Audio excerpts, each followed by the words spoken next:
नमस्कार दोस्तों, आज हम बात करेंगे स्पिरिचुअलिटी कैसे लोगों को जागरूक करने में मदद करती है।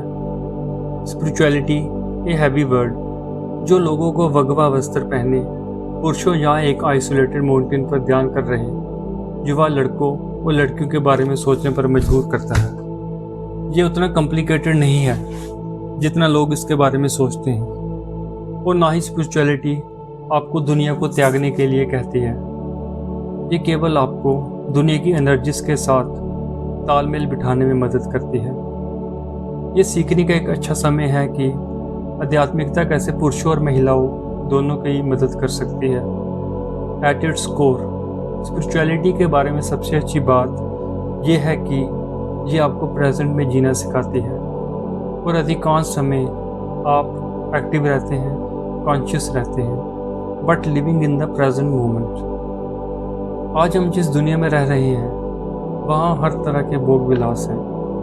तत्काल भोजन से लेकर 10 मिनट की डिलीवरी तक सब कुछ हमारे लिए उपलब्ध है, और इसलिए मन के लिए लगातार इधर उधर भटकना आसान हो जाता है। एक पल हम सोच रहे होते हैं कि सुबह ओट्स का स्वाद कितना अजीब था, अगले ही पल हम घर पर ताश की डिलीवरी कराने की योजना बना रहे होते हैं। और इस आसान दुनिया में यहाँ एक बंदर जैसा दिमाग होना सामान्य लगता है। स्पिरिचुअलिटी हमें सिखाती है कि कैसे ध्यान केंद्रित किया जाए, टू स्टे कंसिस्टेंट, और अपने साधनों से नीचे कैसे जिए। एक और तरीका है जिससे स्पिरिचुअलिटी हमें कॉन्शियस रहने में मदद करती है, वह है हमें आंतरिक शक्ति और शांति प्राप्त करने में मदद करना। एक स्पिरिचुअल पर्सन चाहे कितना भी परेशान और स्ट्रेस्ड क्यों ना हो, शांत रहेगा, परिणामों के बारे में चिंता करने के बजाय समाधान के बारे में सोचेगा। चाहे प्रार्थना, मेडिटेशन या स्पिरिचुअल प्रैक्टिस के अन्य रूप के माध्यम से, स्पिरिचुअलिटी हमें अशांति के समय में शांत और केंद्रित रहने का एक रास्ता देती है। इस संसार का सबसे बड़ा प्रश्न है, मैं कौन हूँ। ऐसे समय होते हैं जब सबसे ब्रिलियंट माइंड इस उलझन में फंस जाते हैं, खुद को जवाब देने की कोशिश करते हैं कि वास्तव में है कौन, उनका मकसद क्या है और क्या नहीं। और जब उन्हें उत्तर नहीं मिलते तो वह निराश हो जाते हैं। और ऐसी सिचुएशन में स्पिरिचुअलिटी आत्मचिंतन के माध्यम से मदद करती है। जैसे ही आप अपनी स्पिरिचुअल जर्नी शुरू करते हैं, आपको अपने deeper thoughts, emotions and motivations के बारे में पता लगाने का काम सौंपा जाता है। और फिर समय के साथ नियमित रूप से मेडिटेशन करने से या बस साइलेंट बैठने से हमें अपने बारे में मौजूद सवालों के जवाब मिल जाते हैं, और हम अपने बारे में अवेयर हो जाते हैं। स्पिरिचुअलिटी का सबसे महत्वपूर्ण पहलू कंपैशन है, यानी कि करुणा।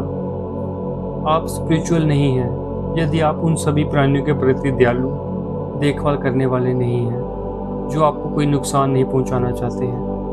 और जब आप दूसरों के लिए, अपने आसपास के लोगों के लिए कंपैशन और सहानुभूति की भावना विकसित करना शुरू करते हैं, तो आप अधिक विचारशील बनने लगते हैं। आप लोगों के साथ अधिक उपस्थित रहते हैं, आप सक्रिय रूप से सुनना शुरू कर देते हैं, आपका मन आसानी से भटकता नहीं है, आप लोगों से बोर नहीं होते। ओवरऑल ये आपको आसपास रहने वाला एक सुखद व्यक्ति बनाता है। अहंकार के साथ मन और हृदय कभी भी माइंडफुल नहीं हो सकते, और इससे कोई फर्क नहीं पड़ता कि कौन सा संप्रदाय या धर्म है। स्पिरिचुअल टीचिंग्स अहंकार को दूर करने पर ध्यान केंद्रित करती हैं। हमारा वह हिस्सा जो लगातार मान्यता, शक्ति और फेम चाहता है, और ईगो एक नेगेटिव स्पार्क है जो self centred, distracted and selfish personality की आग को जला देती है। स्पिरिचुअलिटी लोगों को सिखाता है कि सच्ची खुशी और शांति खुद को अहंकार से अलग करने में है, bye connecting with something greater than ourselves. Spirituality gives people a sense of purpose and meaning in life, जो जागरूक रहने के लिए बहुत महत्वपूर्ण है। जब आपके पास उद्देश्य की स्पष्ट समझ होती है तो आपको जीवन के अप एंड डाउन से परेशानी होने की संभावना कम हो जाती है। और जब आपका उद्देश्य स्पष्ट होता है तो आप उस पर ध्यान केंद्रित करते हैं जो वास्तव में मायने रखता है। आप वास्तव में क्या हासिल करना चाहते हैं और आप सही रास्ते पर चलते हैं। फाइनली, अपने उद्देश्य और आप वास्तव में क्या करना चाहते हैं, इसका एहसास आपको ज़मीन से जुड़े रहने और कॉन्शियस रहने में मदद करता है, क्योंकि ये आपको जीवन में एक स्पष्ट दिशा देता है। उम्मीद करता हूँ आपको मेरा आज का ब्लॉग अच्छा लगा होगा।